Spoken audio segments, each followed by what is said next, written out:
Hey guys, welcome back to my channel. Today I'm filming in my room today. We got this drawing table for free the other day. We decided to put it in this corner, and I'm just gonna film a flip through of The Good and the Beautiful's Math 5. And I'm not gonna talk through the whole video. I'm just gonna like flip through it so you guys can see what's inside, and I'll go through quite a bit of it. And I'll go slow so you can actually see what's inside. Because sometimes when I notice that, even I do it when I do like a flip through, I kind of go through it a little too fast. And I notice like for me, when I'm looking at curriculum for like the next year, I want it to be a little slower so I can see what is actually inside that. If you are not able to go to like a homeschool convention or something to actually physically get your hands on it, that's what these flip through videos are for, so you could physically see it. Anyway, I'm gonna stop talking, flip it around so you guys can see the inside of it, and then kind of give my feedback after.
Alright guys, that was the flip through of Math 5. If you have any questions, let me know down below. But real quick, I do want to say I love it. It looks the same as Math 4, and we loved Math 4. There are the QR codes that you're going to want to scan for those video lessons. And if you don't want to do the video lessons, that's okay too, because right next to it, it prompts you exactly what to say, and they can work the mini lesson out that way. So I like that they offer two different approaches in case like your kid's just not really feeling the video lessons, but Addie really likes it, and this could be the first year Haley gets to use it for Math 4. So, but Math 5, I know from what I've heard is they're gonna kind of kick it up a notch as far as like how fast it's gonna be going. So hopefully we don't struggle with that, but I'm gonna just power through that. And really quick, if you've never used this binding before, what you wanna do is flip through the middle of your book and lay it completely flat, and you're gonna press along the binding in the middle, and after you've used it for a while, the pages are just gonna flip through real easily. I haven't had any problems with that at all. And the unit assessments, I want to talk to you guys about that really quick. So if you notice that your child is struggling through those mini sections at the top, definitely have them do the additional practice before you move on. You really want them understanding those concepts that are being taught, even if, you know, you get a little kickback from your kid. Like, you know, sometimes Addie's like, no, I get it. I don't want to move on. I don't want to do additional practice. But if I know she's struggling, you know, I'm like, hey, we got to do it because I need you to fully understand what that concept is. Let's say we're talking about fractions and she's struggling with simplifying or something. I'm like, hey, we got to kind of go through this again until we can move on, because if they're going to build on fractions or division or whatever it is that we may be struggling with, let's like kind of nail it in the bud and like practice that. And sometimes I'll print out extra practice sheets from like education.com or like Teachers Pay Teachers. If she's struggling with the concept, like if she was struggling with like fractions or something and simplifying, I'll print out some extra practice pages, because maybe even if I did that additional practice, she's still not getting it.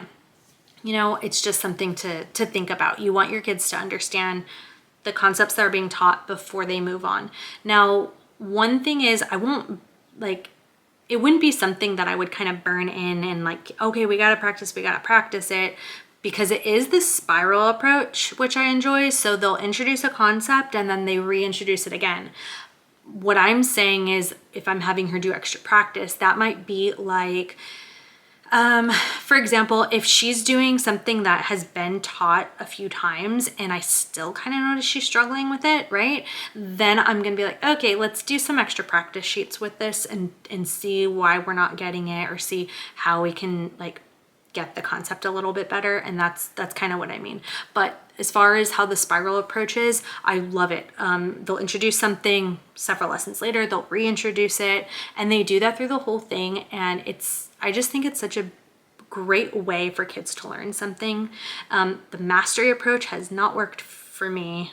I don't like to teach it that way. I find that the girls in particular don't like the mastery approach. Christopher likes mastery a little bit more, but when it comes to math, but his math is completely different than what I'm using for the girls. So, but yeah, we definitely love the Good and the Beautiful's math. And yes, it's actually like, so really quick, just like doing math, or not just doing math, but using the Good and the Beautiful has kind of like reminded me of how much I love the Good and the Beautiful. And it's just such a wonderful company. And Jenny Phillips has really like put everything into these course books, and I just love how it's written and everything's put together.